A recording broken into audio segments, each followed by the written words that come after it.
Something big is happening on Africa's streets. A quiet revolution.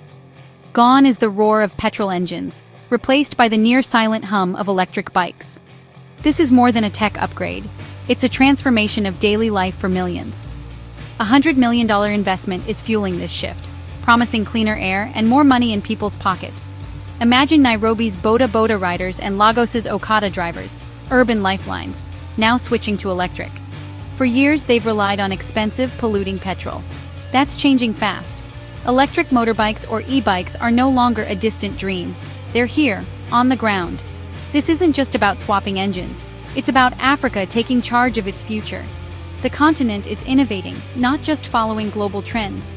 Companies are designing solutions for African realities, building business models that fit local economies.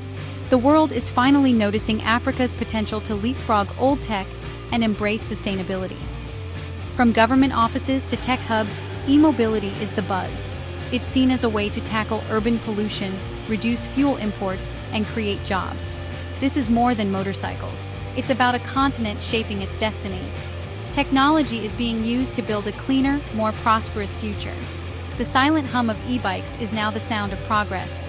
Africa is not just participating in the global tech race, it's leading in its own way. The excitement is real and the momentum is building. This is the start of a new chapter for African cities. The e-mobility revolution is here, and it's just getting started. Meet Spiro, the startup at the heart of Africa's e-mobility surge. Spiro isn't just selling electric bikes, they're building an entire ecosystem. Their breakthrough? Battery swapping stations, like vending machines for power. Riders swap empty batteries for charged ones in minutes. No waiting, no hassle. This solves the biggest problem with electric vehicles' convenience. Spiro's network is expanding fast, making e-bikes as practical as petrol bikes, but much cheaper to run. In cities like Lagos and Nairobi, where millions rely on two-wheeled taxis, this is a game changer. Electric bikes slash daily fuel costs, putting more money in riders' pockets. Spiro's rapid growth proves the demand is real. Thousands of bikes and hundreds of swap stations are already operating in Benin, Togo, Rwanda, Kenya, and Nigeria. Spiro isn't just a tech company, they're logistics and energy experts, providing a complete solution. By handling bikes, batteries, and charging, they make green tech work for Africa. Their model shows that sustainability can be profitable and practical. Spiro is setting the pace for Africa's e-mobility future. The revolution is rolling out, one battery swap at a time. Why focus on Kenya and Nigeria? Because they're the giants with the perfect conditions for e-mobility to thrive. Kenya's investment in renewable energy, especially geothermal, means e-bikes run on clean, local power. Supportive government policies and a huge population of entrepreneurial Boda Boda riders make the market ripe. With mobile money systems like M-Pesa, paying for battery swaps is seamless. In Nigeria, the scale is even bigger. Lagos's Okada riders are everywhere. Despite being an oil producer, Nigeria imports expensive petrol, straining the economy. Electric bikes offer relief from fuel costs and create new jobs in assembly, maintenance, and swap stations. The government sees e-mobility as a way to cut fuel dependency and boost employment. Both countries have young populations hungry for opportunity. E-mobility promises cleaner cities, economic growth, and energy independence. The market is massive, the need is urgent, and the impact could be transformative. Kenya and Nigeria are the launch pads for Africa's electric dream. The world is watching these two countries lead the charge. The future of African transport is being written here.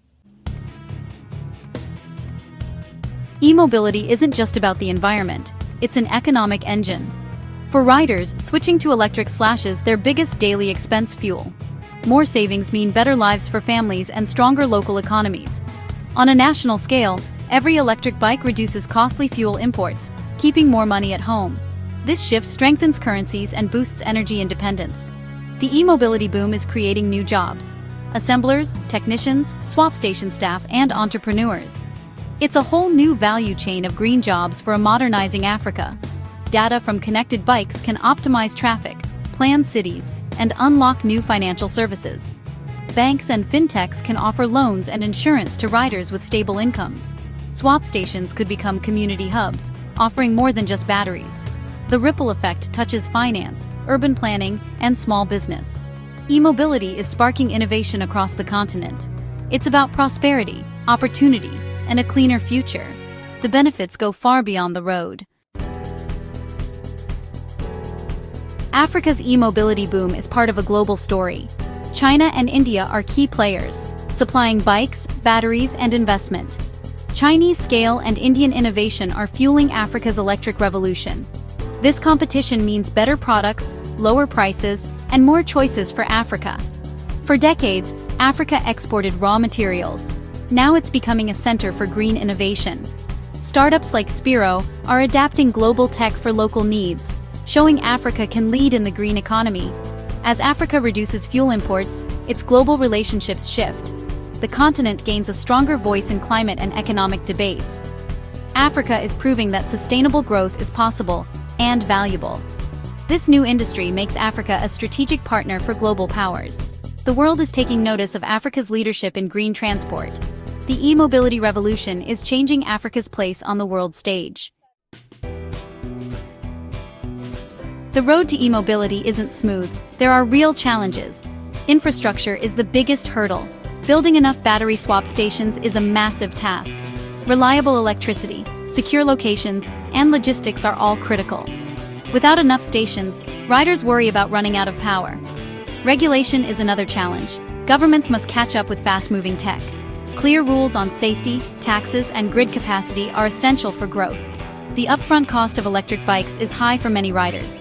Innovative financing, like rent-to-own or tailored loans, can help make bikes accessible. Changing mindsets is key. Riders need to trust new technology. Training, education, and reliable service will build confidence. Overcoming these hurdles will test the revolution's staying power. But with collaboration and innovation, the obstacles can be overcome. The promise of e-mobility is worth the effort. The e-mobility boom is more than new transport. It's a symbol of a new Africa. It's creating jobs, cleaning cities, and reducing dependence on volatile fuel markets. This is African innovation in action, improving lives from the ground up. Africa isn't waiting for solutions, it's building its own.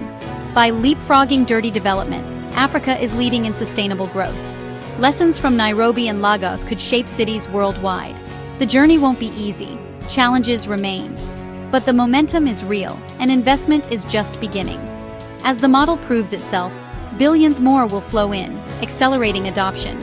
The hum of electric bikes will only grow louder. This is a story of hope, empowerment, and a future Africa is building for itself.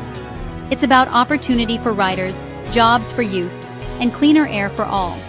The e-mobility revolution is charging up Africa's future, one battery at a time. The world should watch and listen.